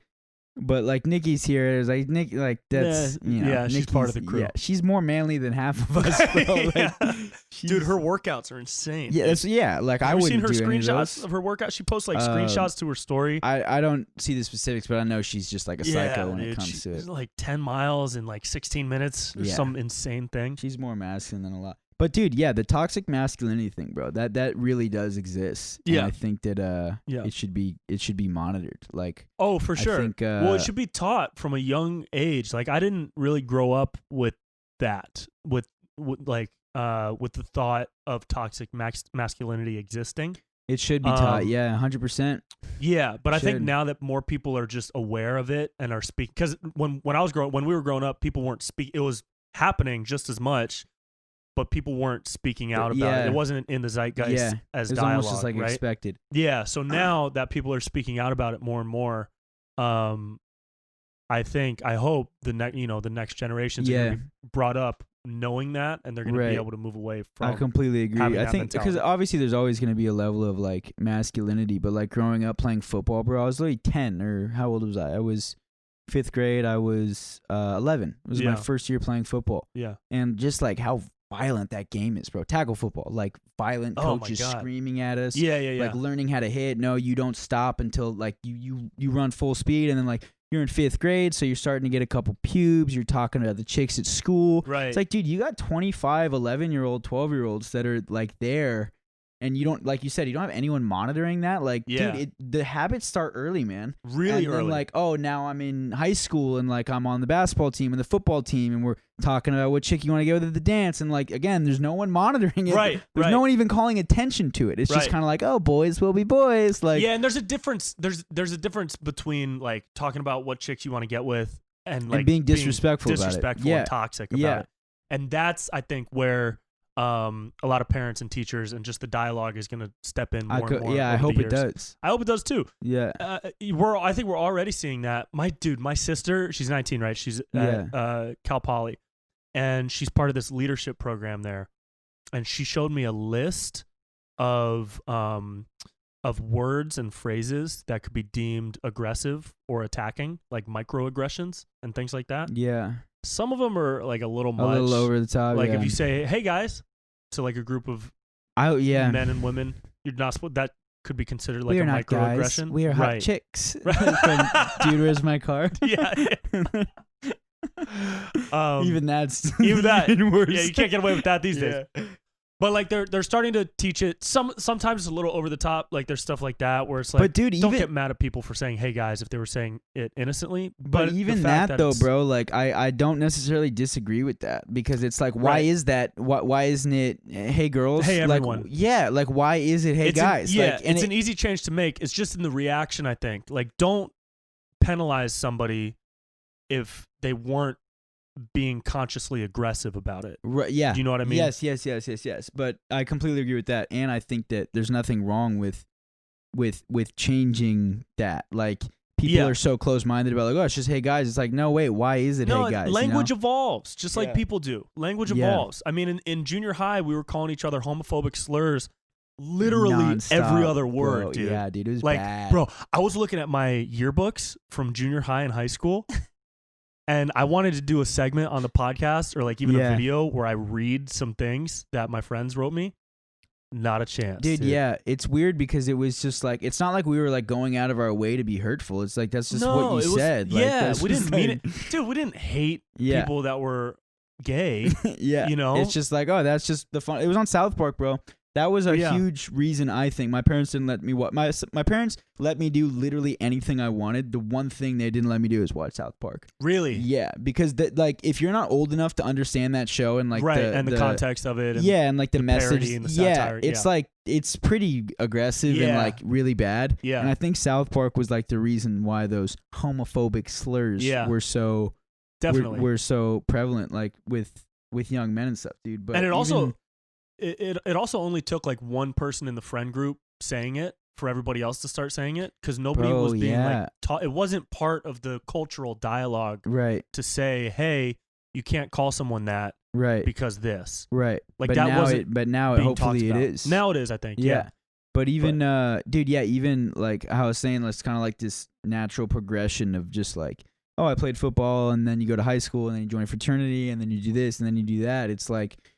Even like when I go back to college and like just talk to the younger kids in the fraternity, you know, like I'll catch up with them or whatever it is, and they say something like super like just kind of like toxic masculine. I always like say it with a joke, like make fun of them, like, dude, you're tight, you're a badass. Yeah, bro. Like, that was sick. And then they kind of realize like, but you need that, like like kind of shock to reality of like, okay, that was pretty douchey. Yeah, we can't say that. Yeah, for sure. But I hopefully that there's some of that going on. But I also feel like that's just what happens when you get older. Like you just start like, dude, me and my dad again were golfing yesterday, and there are these 17-year-olds golfing ahead of us, and I know they were 17 because they gave them their age when they were paying before us. And dude, they were just such total cocksuckers. Like, really? So disrespectful, like literally just hacking at the ball, laughing, screaming, just like talking during each other's backswings. Like it just was like, and I was like looking at it and I was just like, dude, if I even for a second think about saying something or being upset, I was that times 1,000. Yeah, bro. for sure. I would have, dude. Like there's no, it just comes with age. So hopefully like the smaller things can be like worked on, but I don't think you're really going to get it until you're older. Yeah, I think it'll be incremental change. Yeah. You know, over the course of the generations. This Gen Z coming up has like a small amount of it, but you still see a lot of gay jokes on Twitter and TikTok. Stuff, But I think over time it'll be to the point where the people saying that stuff are like embarrassed to say it. Yeah. Because nobody else is. Hopefully, yeah. And I think it's because all the social changes right now that are seemingly extreme. I'm not on social right now, so I couldn't. Oh yeah, you're not on social media right now, dude. No, yeah, that seemed extreme. I don't think it's extreme at all. Well, some of it is, but I think it's like the cancel culture. Like some of that stuff is very much extreme. I think it has to be extreme though for people to get it. Exactly. That's what like. It's not that like obvious. Like people know obviously. Yes, someone did blackface 20 years ago. That it like people like freaking out about it, but I think it should be that way so that people now know, don't do it. Like, don't cancel Kimmel and don't cancel Fallon, all these dudes that did it. But let's just like be highlight it. Say why it's highlighted. And people aren't gonna listen unless they're loud and obnoxious about it. People don't listen to rational dialogue. They just don't. Well, I was having this conversation with my friend, and I was like, dude, show me a revolution or a movement that has happened without like a loud noise. Yeah, you know. Some type of aggression or fighting or just like it can't happen. I completely agree. Yeah, you know, I completely agree. That's what like a lot of older people will say. Like, you know, well, it's like so this, it's so extreme, it's so this. It's like, well, yeah, look at history. I'm pretty sure that's what needs to happen. I think it's a good thing though, bro, because even in the past like 10, 15 years, just how much has changed. Yeah, as far as like what's acceptable and what's not. It's wild, man. Yeah, it is crazy. The change is real, bro. I think it's a good thing. The only thing that bothers me is like everybody wants to talk bad about like, oh, you're just like some white 20-year-old girl on Instagram like fighting for social change. It's like, well, at least she is. Like, like at least she's not one of those white 20-year-old girls, you know, in a super rich, privileged area that's just like, oh, that, like, you know, it's like, I get it. It's like, yeah, okay, but it's like, I don't know. Something's better than nothing. Yeah, she's doing the right thing, you know? Yeah, something is better than nothing. Virtue signaling is definitely a real thing, though. What's that? Virtue signaling, an example would be like putting something on social media in favor of a cause because you feel the need to show that you support it rather than you actually support it. I feel like it's just life in general. People do that. Yeah, and it's hard to differentiate between people that are doing something just like for the clout. Right. Versus people who are doing something because they support the cause. It's hard to differentiate. It's hard to like make it known that you're doing this for the right reasons. Because social media takes that. There's no nuance. There's no. Well, because at the end of the day, it's like you are like, you know, even if you're not posting for clout or likes or comments, it's gonna happen. So you are posting. Yeah, that's all of the internet. Like anytime you see somebody say, "Oh, you're just doing this for the clout," it's like, bro, you just made that comment for the clout. You're going to come back and check that comment to see if anybody liked it because we are all desperate for clout. That's why I'm off of social right now, dude. I found myself so addicted to that stuff. Like, and it's not even like I'm so aware that I'm doing it and like I know it's happening, but it still feels so good. You know what I mean? Yeah. Like, it's like, no, I'm not going to look at the likes on the video. Like, I know that no matter what, I still got to post one next week and the carousel continues. Mm-hmm. But then you look at it and you're like, someone liked it. Yeah, let's go. It feels good. It's dopamine. Yeah, exactly. So I'm like, I got to break this habit, dude. I don't know if I'm ever going to go back. Like, what's your situation now? Anything that I post, I just send to Alex and he posts for me. So Alex has been running my social for almost 4 weeks now. Mm-hmm. And I haven't checked any Instagram. I haven't checked any Twitter, any TikTok. only thing I've been on is I upload on YouTube and Facebook because those are monetized. So I need to make sure that like everything is right. I need to make sure. I need to see how much money I'm making. What about Twitter? Haven't touched it. That's probably the thing. Are you not tweeting? I mean, I'm sending the vids to Alex. So you just tweet the videos? And you if don't send, like, I haven't thought of a tweet in 3-4 weeks, but I should. But the Twitter's probably the Twitter machine is probably the one that I felt the most, not the most, but that and Instagram. Without those, I feel like a lot happier, bro. Like, dude, Twitter is just like, it's like, I don't Twitter's even know where to be. Wasteland, It's dude. just, it's Twitter, so mean. It's so Everybody mean. is so It's disgusting. mean. Yeah. And so, like, I don't know. I don't care. Like, I know we have to post every week and we got to be this and we got to be that. But it's like, dude, with Twitter, like, I really don't care. Yeah. I really don't. Instagram, Instagram is like a party. It is. It's like, bro, Alex is probably having a great time with your Instagram, dude. He's probably, dude, I bet you he's refreshing that shit like nonstop, bro, just getting those dopamine hits. It's so fun, bro. You're like, It oh, a is. hot girl followed me. Like, Right, that's just right. like I was at a bar in, Santa Monica, Venice, a beautiful area, whatever it is. A girl just walked in and just went like, hey. whoa, Yeah. Me? Me? Yeah, Sure? yeah, Like, yeah. that's sick, dude. Yeah. It just like, and I don't even have that many followers, like only like 250. Imagine like people with millions of followers. It's like, dude, this isn't good, bro. Like, how long is this going to continue? And like the past like month, I found myself just like talking to people. And like, I hit on a girl at the beach the other day and it was just like, it was just like, it was just like, I'm not DMing you. Like, this is sick. Sure. Yeah. You know what I mean? Like, I was actually like talking to her, which I haven't done because I was raised on the internet, Yeah. I don't know, bro. The no social thing, I'm going to try and stay off as long as possible, man. That's cool. I started to set myself a limit of like an hour and a half a day because I still feel like there's an element of social media where it is a job. And I like looking through and scrolling through to see what's trending and what people are talking about. Otherwise, because that gives me ideas for stuff to do. Like the Gen Z versus Millennial video I did. I only did that because I saw on Twitter that there was a thread about Gen Z hating millennials. And I was like, oh, that could be a funny idea. Or Reddit. There's a lot of good stuff on Reddit. Dude, yeah. Reddit's fun. I just watch I look at conspiracy theories on Reddit all the time. Yeah. We out of here? Are you coming back tonight? Okay. I would say Reddit is the number one thing that I don't like the most. Continue. Okay, that's fair. Yeah. But I literally only look at conspiracy theories on Reddit. Yeah. Because it's entertaining. Yeah. Like the front page of Reddit is so toxic. Oh, I don't look at There's any of that. of I don't even know what's on there. complaining about their lives. Really? Dude, I just feel like if you have time to be on Reddit writing full articles and responses and this, I mean, as we're doing a podcast, Sure. but like, dude, I just feel like it's just so many people. Like, I don't know. I just get a loser vibe on Reddit. Like, if you have that much time to be spending on nothing, like, I don't know. I just feel like those people are just, obviously. A lot of people live. I mean, that's their community, right? Like, a lot of people only have a community that's in chat rooms or online. And I mean, that's where a lot of people get like radicalized. That's where people fall in love with the QAnon stuff, or that's the conspiracy theory that there's a giant human trafficking pedophile ring in the government and Donald Trump is the only person that can save us. Stuff I like Reddit for because I go on Reddit NBA and it's way better than any news outlet. It's all user oriented.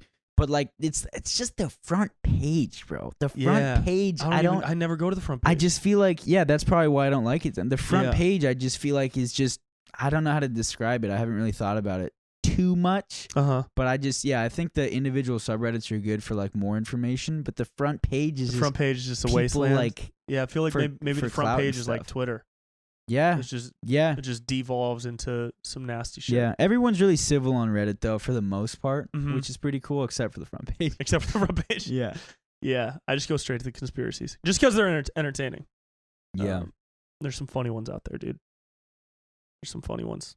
Yeah, to the no TikTok thing is tight. I don't like being on I like not being on TikTok. TikTok, you get sucked in, bro. It's such a great app, bro. You get sucked in so hard. Yeah. Bro, I'll go on it. Like, my TikTok algorithm now is just, at first it was like young half-naked girls doing dances. Yeah. Which I didn't want to see because it feels very weird. Yeah. So I started liking a bunch of cooking videos. And then so it switched. Yeah. So now it's nothing but cooking videos. Now it's naked girls cooking. Now it's naked girls cooking and doing the renegade. Yeah.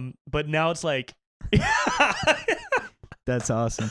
I did the same thing, bro. But it still sucked. Like I'll open up TikTok to post like once in a blue moon, because I despise TikTok.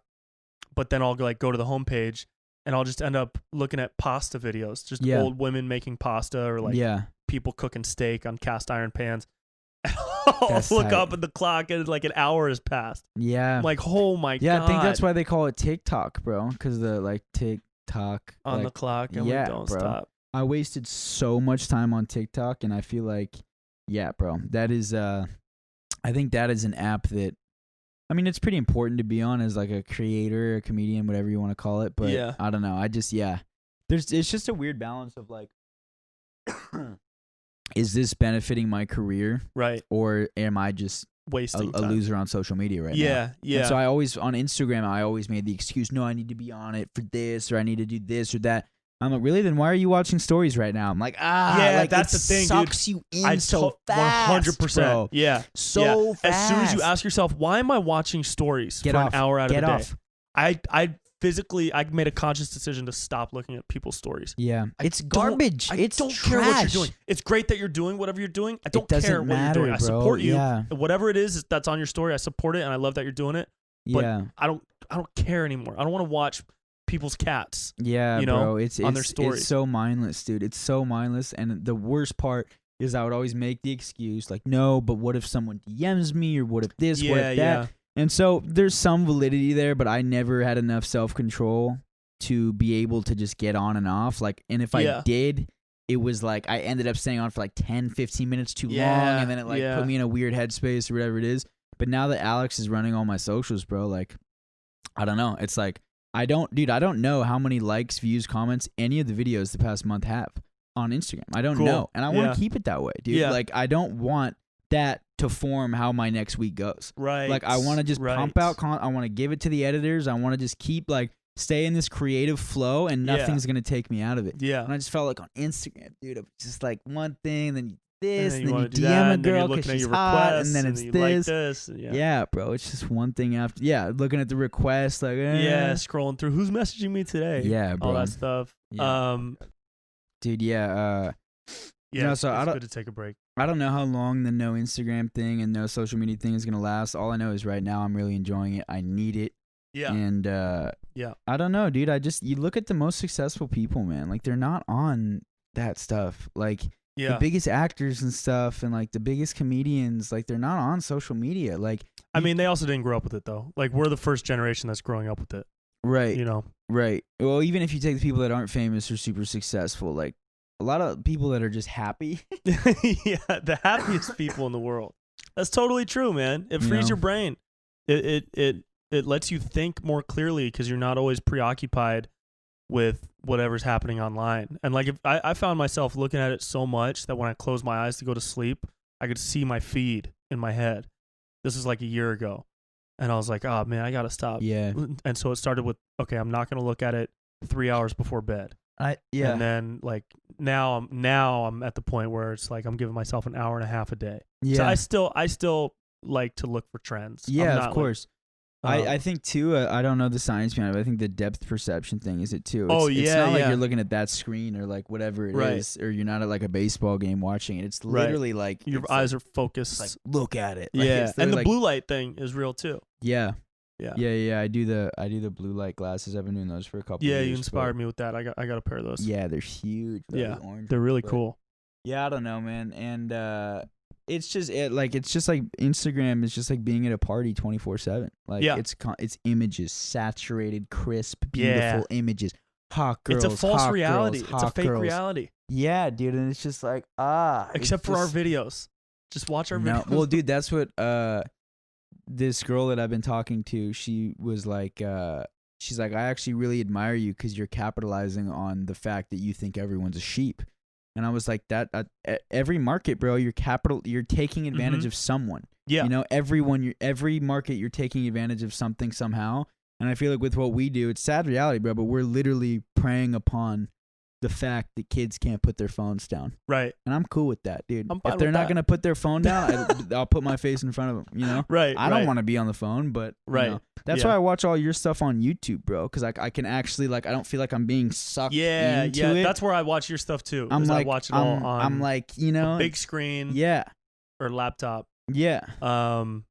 Yeah, it's a better experience that way too. Yeah, I just feel more like in control of what I'm doing when it's not like just being shoved in my face. Yeah. I don't know, bro. I think another thing too is people like you have this conversation and people are like, oh, it's not that bad, bro. Like, or this and that. Why don't you just get off? Or like, you know, just don't open it, bro. This and that. It's like, dude, you're on your phone 4 hours a day. Like, people make you out to be crazy when you talk about stuff like this. Mm-hmm. But people are so numb that they don't even realize they're doing it. Yeah. So if you were to take away social media from those people, it's like, oh, I do feel a lot different. Yeah, you know? yeah. Because you just get, you get numb. It numbs your mind. It numbs it's totally your brain, what it bro. does. Yeah. It's kind of scary, man. Yeah.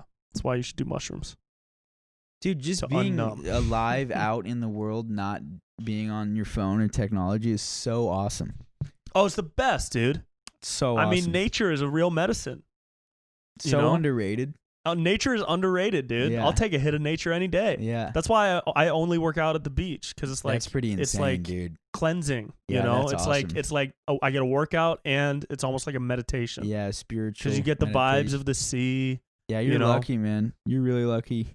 You Yeah. live so. I mean, anybody could move to the beach, so I guess you're not lucky. But it's cool. I'm that smart. Yeah, you're smart. It's cool that you're doing that, dude. Yeah. Yeah, I worked out at because all the gyms just closed. So I just worked out at the park.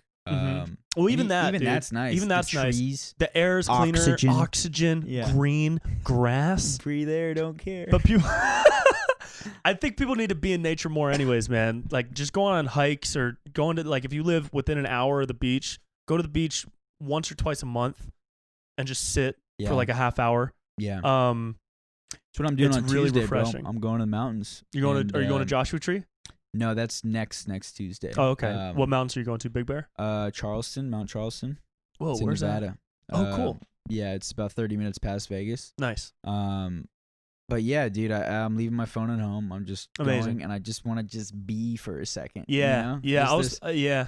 I was thinking of driving up to Humboldt next week and going up because I lived there for like 2 years when I was really little. Yeah. Have you been up there? No. That far north? It's just redwood forests. It's That's amazing, dude. Yeah. It's like what you see in Planet Earth. Yeah. All the gigantic like trees that are the width of this whole apartment. That's insane. It's man. beautiful. Yeah. So I was Yeah. thinking about going up there just solo, not telling anyone, and bringing my tent. Dude, yeah, bro. That's what I'm doing in Joshua Tree next week. Yeah. I'm going completely by myself. No, I'm leaving my phone, laptop, everything at home, and I literally just want to be alone with nothing other than nature, and I just want to see where my mind goes. I just want to be. I don't want anyone telling me what to think or what to feel or like people around, we should do this, or like your phone. I just want to just be there and see what happens. Yeah. I don't know. I'll let you know how it goes, but it sounds like it's sick. I would encourage it. Yeah. For you to try it. I did a comedy festival in Joshua Tree 3 years ago, and I went out there, and the festival wasn't, but I slept like in a tent in the middle of nowhere by myself. And I woke up in the middle of the night. There was a sound at the tent. It sounded like somebody was scratching at the tent. And I woke up. I've never been more scared in my life. And the tent was like shaking, and it was shaking. And I was like, what the fuck? Who's outside right now? And then it stopped. And then like 5 minutes later, it started shaking again. Dude, I was so scared. And so I took my phone and I like unzipped the tent and I ran out of the tent toward my car, and I jumped in my car and I turned the headlights on at the tent. And it was the wind, dude. I thought you were going to say there's a bear. No, there's no bears in Joshua I'm such Tree, a right? bitch, dude. It was I was scared of wind. Yeah. No, there's no bears in Joshua Tree. Yeah. There's like the biggest animal is like a rabbit. Yeah. That's insane, but man. it was a ghost. Yeah, it was like a It was ghost. a Joshua Tree ghost. Just bring lots of water because it's super hot. Yeah. Yeah, dude, I don't know. I just feel like with where we're headed, everything is just so much technology that I noticed if I don't fix these patterns now, if I don't start working on them now, start taking time to work on myself now, in a couple years, you know, in years to come, the technology is only getting more advanced. It's only getting faster. It's only getting quicker. And our lives are only getting more and more intense. You Yeah. know, like I didn't film this much a year ago. I didn't film this much 2 years ago. Same, you know, yeah. it's doubling. constantly, It's like doubling. It's just the incremental. I used to shoot like once a month, bro. Like now it's like all the time. Yeah. And so I feel like if I don't work on these things now, like it's gonna get bad. So I want to just start social distancing myself from all of them now. Social media. And social media distancing. Social media distancing. That's pretty good. And see where it goes, but yeah, it's smart. It's good. Build a healthy habit now, dude. The dream is to just make a movie a year, and that's it, bro. Yeah. And maybe a stand-up special every 2 years. That's it. Yeah. Movie and a stand-up special. Mm-hmm. These little videos, I hate doing them. I hate them. I do them because I have to. We do them for you, not for us. For the fans. For the fans. I actually do really appreciate everyone that watches everything. I do too. Dude. Thank you guys so much. We really appreciate it. Not even like a pandering thing. Yeah. Like, it's tight. Like it's tight, dude. Everybody's to know so nice that people too. mess with your stuff and like really look forward to your stuff. Yeah. It's not. It's fulfilling. It really is. Yeah. Even though at the end of the day, like I feel like I really am putting stuff out for me first and foremost. Yeah, yeah. Because I have to get this shit out of my brain, yeah, or yeah. I'll like crumple up and die. Form. Yeah, yeah, yeah. Yeah, you get depressed. You get weird. Not you, in general. In general, like artists, yeah. So I have to literally take something out of my mind so that it's not there anymore. But right after that comes all the beautiful people that are watching, which is really cool. That's what's weird about not being on social. I don't really get that gratification because I don't look at the Instagram comments and the likes and everything. So I'm like, don't really know if people love it or not. But I was, everybody's so nice in person. Like I was golfing the other day, and this kid like came up to me while I was about to tee off. It's like, yo, dude, like love you. He's probably like 15, 16. Oh, like, cool. Love your stuff, this and that, blah blah blah. And he was like so cool, and it was so awesome. I was like, bro, like don't talk during my backswing. like it made me feel so good. Like I felt so. I was like, dude, awesome, man. I'm really glad I could make your day, but like. You know, I'm about to tee off. I already don't know how to golf. Like I'm already. This is making me so much more stressed out. But when people do that, it makes me feel really good, as I'm sure it does you. Yeah, and the day somebody comes up to you and says, "Hey, man, your stuff fucking sucks, and I don't like you," then you know, okay, maybe it's time. I don't think that's gonna. Maybe that'll happen. I don't know. No, that won't happen. The people that hate are never the ones that speak to you in person. Well, see, that's what I realized by ignoring the comments and just like living my life. Yeah, like that doesn't really. We're not reading newspaper critiques. Like, right. I made the mistake of reading comments on the Joe Rogan video that I put out a couple weeks ago. Yeah. Because I didn't expect it to be as popular as it got. And, like 1 out of like 50 comments was negative. So I was like swinging, shooting 98% from the field, which is pretty good. Yeah. But some of them were like so mean. Yeah. And I'm not like, I used to get like sad about mean comments. Now I just think it's funny that people take the time out of their day to write a paragraph about why I'll never be as cool as Joe Rogan. Right. That's like hilarious. That's what I'm saying. Winners aren't on social media. Right. Bro. They're not doing and the that. other thing is, dude, that these people don't realize is you get more money. Dude, it helps you. Yeah. They boost the algorithm. Every negative comment, even if it's full of cuss words and hatred, it boosts the algorithm. It adds a comment. It adds a view. Yeah. It makes me more money. To it. Yeah. It makes Facebook say, "Oh, we should show this in more people's feeds," and then it gets me more followers. So it's like a lose-lose situation to comment negative stuff. It's really, really weird. Yeah. Yeah, dude, I'm trying to just tune all that out, and who knows what's going on. I stopped reading the comments maybe a month or two ago. I don't really remember. I used to reply to every single one, and it was cool, and then a couple of them started getting negative. But it's really hard. I haven't read the comments on Instagram in like a month and a half now, something like that. Yeah. But Instagram, I would say, is the hardest one not to read because it's like our people. Yeah, so they're all going to be positive pretty much for the most part. Yeah, like Facebook is like, it's a nightmare. This is some whatever in, wherever. Like, I don't care what this person has to say, but a lot of times Instagram, I feel like, is like more people like us. Yeah. Yeah. Younger people. But yeah, I stopped reading the comments and hopefully can just not do any of that. Yeah. Because if people like you, they'll make it known. If they don't like you, I don't think they're going to say anything in real life. No, they won't. That kid wouldn't have came up to me and be like, "Hey, dude, your videos suck. You're also not going to get par." Yeah. No, yeah, the people who are negative, it's a weird insecurity. Because it's so easy. Dude, if you want to not support someone, just don't watch. Indifference, bro. Indifference. Hate only helps. Yeah, hate only helps. The opposite of love is indifference. It is not hate. Hate and love are the same thing, my dog. Wow, my dude. Yeah. That's deep. Yeah, dude. last thing I'll say, I know we got to wrap this up, but that's why, bro, if you're really trying to cleanse the mind, golf, bro. Golf has been so huge. Yeah, I leave my phone in the car, and I go out there usually by myself with my dad or with my buddy Tyler. And it's such an in-the-moment game. You have to be here and here and here, and you have to eye on the ball, and you're in the nature, and like all of this stuff is going on that like you can't like be on your phone golfing. Right. You can't, you know what I mean? Like you have to be so there. So I golf like the past 3-4 nights, and it's just like it's like the ultimate present thing. Yeah. You know? And like, man, I haven't golfed in that years. in itself is numbing, you know? Yeah. It's a weird thing. Because even basketball. It's like it's meditative. Yeah. Because when I play basketball, I usually do a lot of solo workouts. Yeah. And that's meditative because I have the drills in my head that I'm going to do, and I get into like a shooting rhythm, and I'm literally like, there's only a few times in life for me where I'm literally not thinking about anything. Shooting hoops. Right?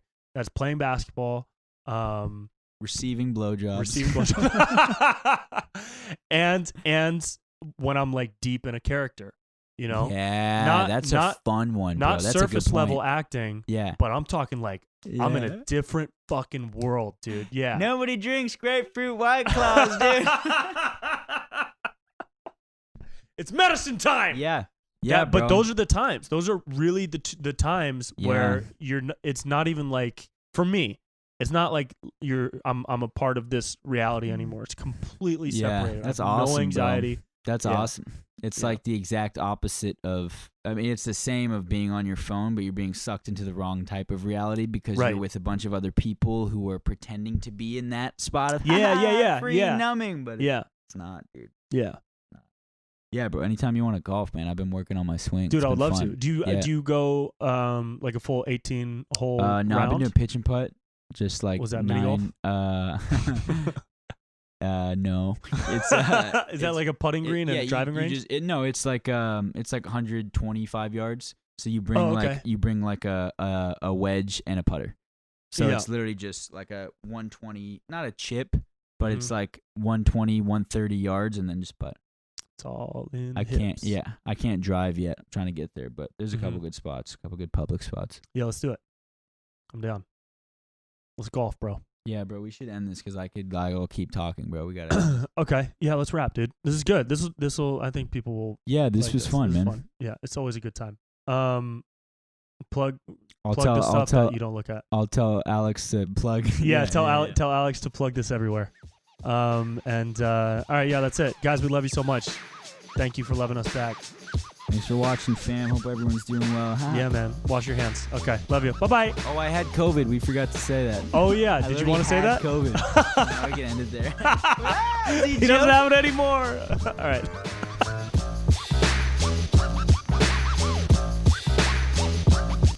And that's it. I hope you guys enjoyed it, man. Don't forget to follow Stevie and like this podcast on whatever the things are. I don't know, iTunes or whatever. It's on YouTube. All the other episodes are on YouTube. I've done a couple episodes with my buddy Dr. Gary about natural wellness and health, and a couple other solo ones that are really silly. I don't know, or don't watch it. Who cares? We're all gonna die one day.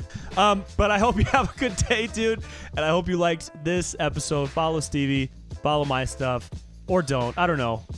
But whatever you do, I hope you have a good time doing it. All right? Peace and love. See you guys later.